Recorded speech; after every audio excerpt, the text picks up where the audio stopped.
ఇక రాష్ట్రంలో శాంతి భద్రతల సమస్య అదేవిధంగా పోలీసుల వైఖరికి సంబంధించి మనకు పూర్తి సమాచారాన్ని అందించడానికి మా ప్రతినిధులు భాస్కర్ అండ్ రవికాంత్ మనకి లైవ్ లో అందుబాటులో ఉన్నారు. ముందుగా భాస్కర్ దగ్గరికి వెళ్దాం.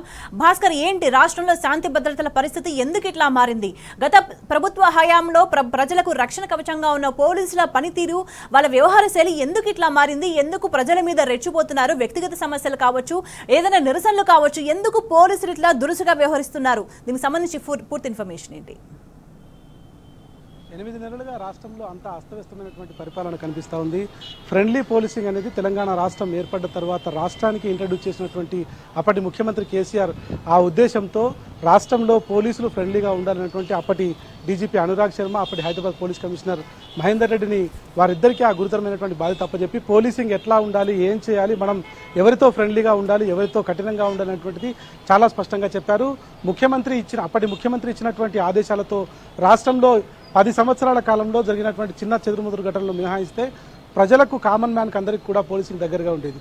అప్పట్లో ఫ్రెండ్లీ పోలీసింగ్ నేపథ్యంలో మనకు అనేక అవార్డులు, రివార్డులు కూడా వచ్చినటువంటి పరిస్థితి. తెలంగాణ పోలీస్ అంటే నంబర్ 1 పోలీస్ అనేటువంటిది ప్రపంచ దేశాలకు ఎలుగెత్తి చాటినటువంటి పరిస్థితి. కానీ గతంలో మాజీ ముఖ్యమంత్రి బీఆర్ఎస్ అధినేత ఓ మాట చెప్తుండేవాడు కరెంటు విషయంలో. బీఆర్ఎస్ ప్రభుత్వం పరిపాలనలో నిరంతరంగా కొనసాగినటువంటి కరెంటు బీఆర్ఎస్ ప్రభుత్వం దిగిపోగానే కట్కా వేసినట్టే బంద్ అవుతుందని ఒక మాట చెప్తున్నాడు.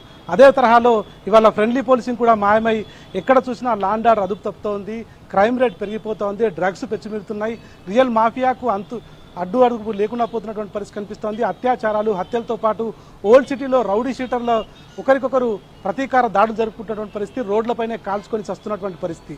ఈ నేపథ్యంలో కనీసం వారికి కౌన్సిలింగ్ ఇవ్వడం లేదు, బైండోర్ కేసులు పెట్టడం లేదు. 8 నెలల కాలంలో చూసుకుంటే రాష్ట్రంలో ప్రధానమైనటువంటి హైదరాబాద్, సైబరాబాద్, రాచకొండ పరిధిలో క్రైమ్ రేట్ విపరీతంగా పెరిగిపోయినటువంటి పరిస్థితి కనిపిస్తోంది.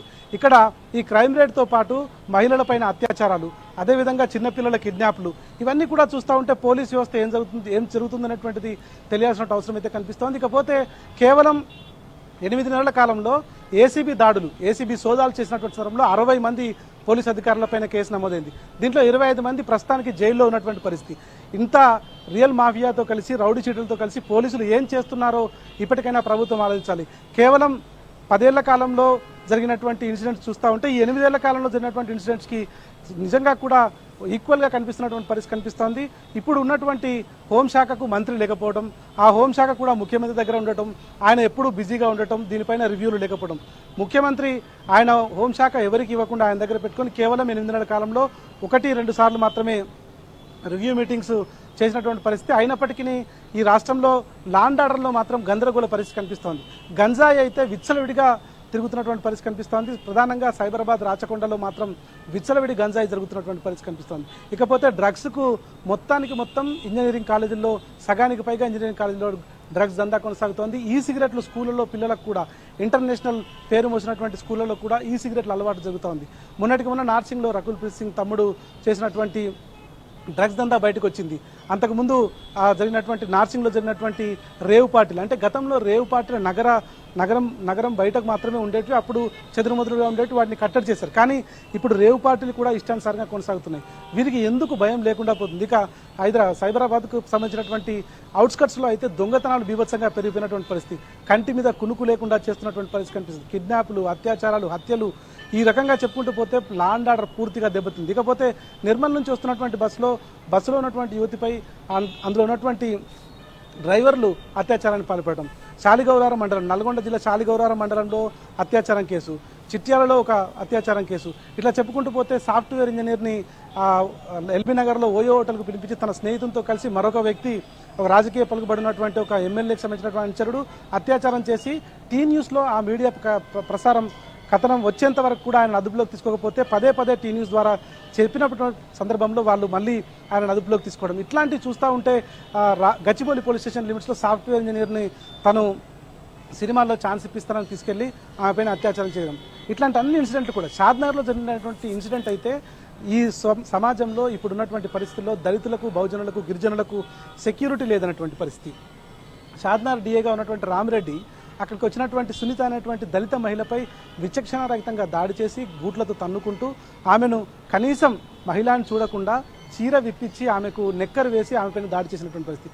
సభ్య సమాజం సిగ్గుతో తలదించుకునేటువంటి పరిస్థితి కనిపిస్తోంది. ఎప్పుడు 10 ఏళ్ల కాలంలో ఇట్లాంటి ఇన్సిడెంట్ జరగలేదు. మరి ఇప్పుడే ఎందుకు జరుగుతున్నాయి? పోలీసుల రివ్యూ లేదా, లేకపోతే కేవలం 8 నెలల కాలంలో 3 డీజీపీలు మారారు. అంజనీ కుమార్ ప్లేస్లో రవిగుప్తా ప్లేస్లో ఇప్పుడు జితేందర్. ఈ 3 డీజీపీలు మారారు. ఎవరికి వారు 3 కమిషనరేట్లో ఉన్నటువంటి కమిషనరేట్ల మధ్య కోఆర్డినేషన్ లేకపోవడం, ఎంతసేపు ప్రజల తరఫున మాట్లాడుతున్నటువంటి నాయకులను, పార్టీలను, ఆయా మీడియా సంస్థలను, సోషల్ మీడియా ద్వారా ఉన్నటువంటి వారిని వారిపైన నిఘా పెంచి ఎంతసేపు వాళ్ళేం పనిచేస్తున్నారనేటువంటి ఒక వింగ్ను ఏర్పాటు చేసి ఎంతసేపు వారిపైన బురజల్లే ప్రయత్నం చేయడం, వారిపైన అక్రమంగా కేసులు పెట్టడం, ఇది తప్ప రాష్ట్రంలో ఏం జరగట్లేదు.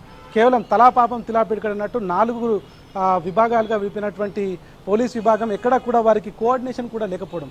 ఈ కోఆర్డినేషన్ లేకపోవడంతో ఎవరికి వారు ఏ కమిషనరేట్కు వారే రాజులాగా బిహేవ్ చేయడం, ముఖ్యమంత్రి దీనిపైన రివ్యూ మీటింగ్స్ పెట్టకపోవడం, కేవలం మహిళలపైన జరుగుతున్నటువంటి ఇన్సిడెంట్ చూస్తూ ఉంటే ఎక్కడ పోయింది మన ఫ్రెండ్లీ పోలీసింగ్, ఏం జరుగుతుంది రాష్ట్రంలో అనేటువంటిది కనిపిస్తోంది.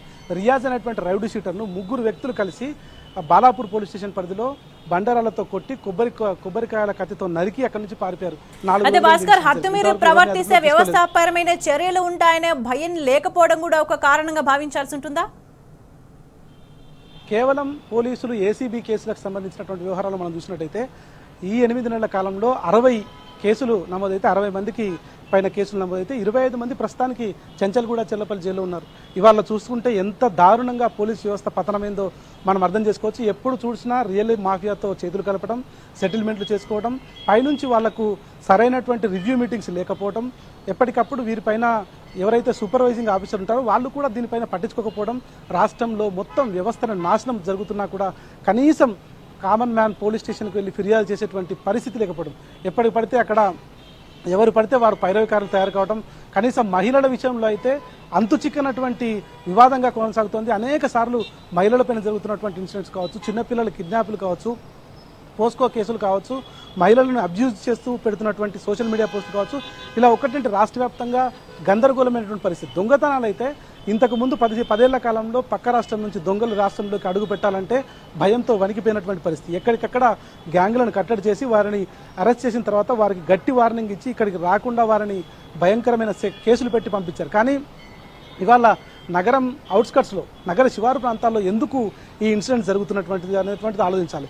మొన్నటికి మొన్న జరిగినటువంటి మధురానగర్ ఇన్సిడెంట్లో, బోనాల పండుగ సందర్భంగా జరిగినటువంటి ఇన్సిడెంట్లో ఒక యువకుడిని తీసుకొచ్చి 3rd డిగ్రీ ప్రయోగించి 3 రోజులు ఆయనను నిర్దాక్షిణ్యంగా పెట్టి ఆయన రిమాండ్కి తీసుకెళ్తే కోర్టు ఒకసారి ఆశ్చర్యానికి గురై మీరు చేస్తున్నటువంటి పనేంటి, దీనిని ఎట్లా రిమాండ్కి తీసుకొస్తారని కోర్టు చివాట్లు పెట్టింది. మొత్తం 8 నెలల కాలంలో ఒక 10 సార్లు కోర్టు పోలీసులను హెచ్చరించినటువంటి పరిస్థితి. ఈ రాష్ట్రంలో పోలీస్ వ్యవస్థ పతనమైందని చెప్పడానికి న్యాయస్థానాలు మరోసారి హెచ్చరించినా కూడా వాళ్ళకు దీనిపైన క్లారిటీ రావడం లేదు. ఇప్పటికైనా ఈ రాష్ట్రంలో ఉన్నటువంటి లా అండ్ ఆర్డర్ సిస్టమేటిక్గా వెళ్తుందా వెళ్ళదా అనేటువంటిది పోలీస్ వ్యవస్థ చెప్పాలి. మరి అప్పుడున్న పోలీసులు ఇప్పుడు కూడా ఉన్నారు కాబట్టి పోలీసులు ఎందుకు ఇట్లా బిహేవ్ చేస్తున్నారు? ప్రభుత్వాలు మారుతాయి, పాలకులు మారుతారు, కానీ ప్రజలు అలాగే ఉంటారు, వ్యవస్థ అలాగే ఉంటుంది. వ్యవస్థను దృష్టిలో పెట్టుకొని పంచాలి. ఇవాళ ఒకరు అధికారంలో ఉండొచ్చు, రేపు ఇంకోరు అధికారంలో రావచ్చు. ఖచ్చితంగా ఈ కక్షాదింపు వ్యవహారంతో వెళ్తే మాత్రం వారికి భవిష్యత్తులో ప్రజల నుంచి తీవ్రమైనటువంటి వ్యతిరేకత వస్తుంది. ప్రజల కొరకు మీడియా సంస్థలు కానీ ఎవరైనా వారి తరఫున పోరాడినటువంటి వ్యక్తులపైన అక్రమ కేసులు పెడితే ఖచ్చితంగా వారి నుంచి మళ్ళీ ప్రజాస్వామ్యబద్ధంగా కోర్టు ద్వారా వాళ్ళు న్యాయం చేసుకోవడానికి సిద్ధంగా ఉన్నారు. కానీ కేవలం 8 నెలల కాలంలో జరిగినటువంటి ఇన్సిడెంట్ చూస్తూ ఉంటే తెలంగాణ రాష్ట్రం ఎక్కడుంది తెలంగాణ రాష్ట్రం అనేటువంటి పూర్తిగా ఒక క్వశ్చన్ మార్క్ అయితే కనిపిస్తోంది. తొలి తెలంగాణ ముఖ్యమంత్రి కేసీఆర్ రాష్ట్రం సాధించినప్పుడు ఇది రాష్ట్రం ఏర్పాటు తర్వాత లా అండ్ ఆర్డర్ రాష్ట్రం వస్తుందని చెప్పినటువంటి సమైక్యాంధ్ర పాలకులకి ముక్కున వేలేసుకునే విధంగా పోలీసు వ్యవస్థను నిర్మించి ఆ విధంగా కొనసాగించారు. ఇప్పటికైనా దీన్ని గుర్తుపెట్టుకుని పాలకులు ముందుకెళ్తే బాగుంటుంది, పోలీసులు దాన్ని మనసులో ముందుకు పెట్టుకొని డ్యూటీలు పద్ధతిగా చేస్తే బాగుంటుంది అనేటువంటిది ఇప్పటికైనా టీ న్యూస్ తరఫున ఆశిద్దాం. ఈ క్రైమ్ రేట్ తగ్గాలని మనం కూడా ఈ సందర్భంగా ప్రభుత్వానికి విజ్ఞప్తి చేద్దాం. రైట్ భాస్కర్, ఏదేమైనా కూడా రాష్ట్రంలో పోలీసు వ్యవస్థ పనితీరు, పోలీసుల వ్యవహార శైలి ఇట్లానే ఉంటే రాష్ట్ర ప్రజల రక్షణ సంగతి ఏంటి?